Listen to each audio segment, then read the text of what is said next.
వస్తాయి నీళ్ళన్నీ అమ్మా? అక్కడ నుంచి వస్తున్నాయా? ఎక్కడ మీ డాడీ ఆపడలేదు? ఇంటిగా ఉన్నాడే? ఏం పని? సరే గేదెలకి రావట్లేదా? దినాల దగ్గరికి వెళ్తాడు. దినాలు ఉన్నాయంటే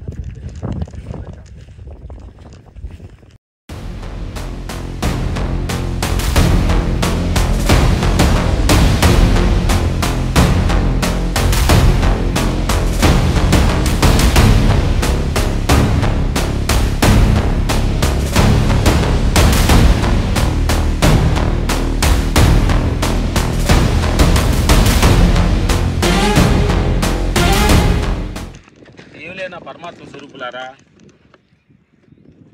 ప్రకృతిలోకి నేచర్లో నుంచి ఎప్పుడు కూడా నువ్వు నేచర్గా కానీ నిమగ్నం అయ్యి నేచర్ దగ్గరగా ఉంటే ఎన్నో అద్భుతాలు ఎన్నో సత్యాలు నీకు అర్థం అవుతాయి.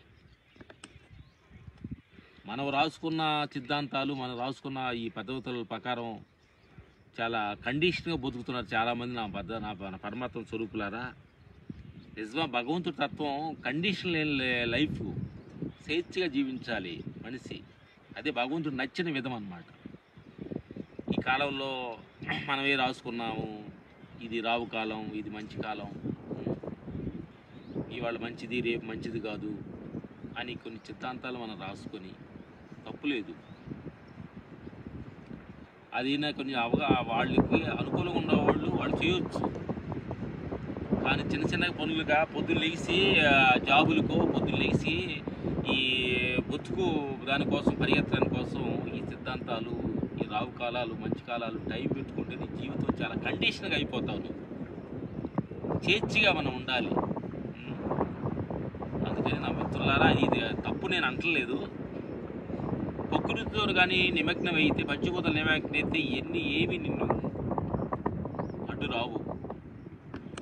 ప్రపంచం భగవంతుడు సృష్టించింది మనందరినీ స్వేచ్ఛగా జీవించడానికి.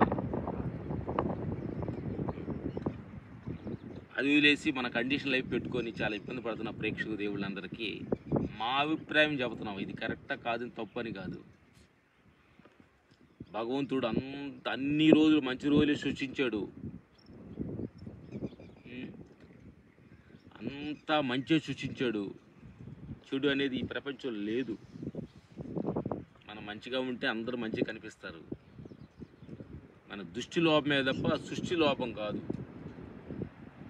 అందుకని ప్రకృతితోటి నిమగ్నం అయ్యి స్వేచ్ఛగా ఉండండి. ఎందుకంటే పక్షులు, జీవరాశులు ఇవన్నీ చూస్తున్నాము. కమ్మగా ఆకలైనప్పుడు తింటున్నాయి, నిద్ర వస్తే పడుకుంటున్నాయి, హ్యాపీగా జీవిస్తుంది. వాటికి ఏ షుగరు, బీపీలు, ఎలాంటి బ్లడ్ ప్రెషర్లు, హార్ట్ అటాక్లు వాటికి ఏం లేదు. మన మనిషిగా చూడు ఎన్ని హాస్పిటల్లో, ఎన్ని స్టార్ హాస్పిటల్లో, వీధికి ఒక హాస్పిటల్. డాక్టర్ల సీట్ల కోసం మనుషులు ఎంతోమంది డాక్టర్లు చదువుతున్నారు. కానీ ఇంకా డాక్టర్లకు ఇంకా కిలో నుంచోవాల్సి వస్తుంది. ఇంకా జబ్బులు పెరుగుతూనే ఉండేది తప్ప వీటికి పరిష్కారం కనిపించట్లేదు. జబ్బులు వెతుకుతున్నాయి, కొత్త డాక్టర్లు వెతుకుతున్నారు, కొత్త మందులు వెతుకుతున్నాయి, కొత్త డిఫరెంట్గా వెతుకుతున్నాయి తప్ప మనకి. ఆ మిత్రులారా, ఒక నిజం చెప్పాలంటే మరణం ఖాయం. అది నువ్వు ఎంతమంది డాక్టర్లు అయినా, నువ్వు డాక్టర్ చదివిన ప్రాణాలు కాబట్టి డాక్టర్కైనా మరణం ఉంది. అందరూ సాధారణులకు అందరూ మరణం అనేది ఖాయం. అందుకని హ్యాపీగా ఈ దేహానికి ఏం అవసరమో, ఈ దేహానికి ఏం కావాలో, ఈ దేహానికి అప్పుడప్పుడు కొన్ని రెస్ట్ ఇచ్చి, పొద్దుగులు ఉరుకులాట పోరాట జీవితంలో పరిగెత్తకుండా కొంచెం రెస్ట్ ఇచ్చి కొంచెం విశ్రాంతిగా మనం ఉంటే అదే నీకు ఆరోగ్యం, అదే నీకు ఆనందం. 24 hours పొరుగులాట షుగరు, బీపీలు, బ్లడ్ ప్రెషర్లు తెచ్చుకొని నైట్ నిద్ర పట్టగా నా ప్రేక్షక దేవుళ్ళు ఎంతో ఇబ్బంది పెడుతున్న ప్రేక్షక దేవుళ్ళందరికీ ఈ సమయం దొరికితే పచ్చిపోతల ప్రకృతితోటి నిమగ్నం అవ్వండి. మీ జీవితం చాలా ఆనందంగా ఆరోగ్యంగా ఉంటుంది. మేము ఆనందంగా ఉన్నాం, అందుకే మీకు చెబుతున్నాం. Good, thank you.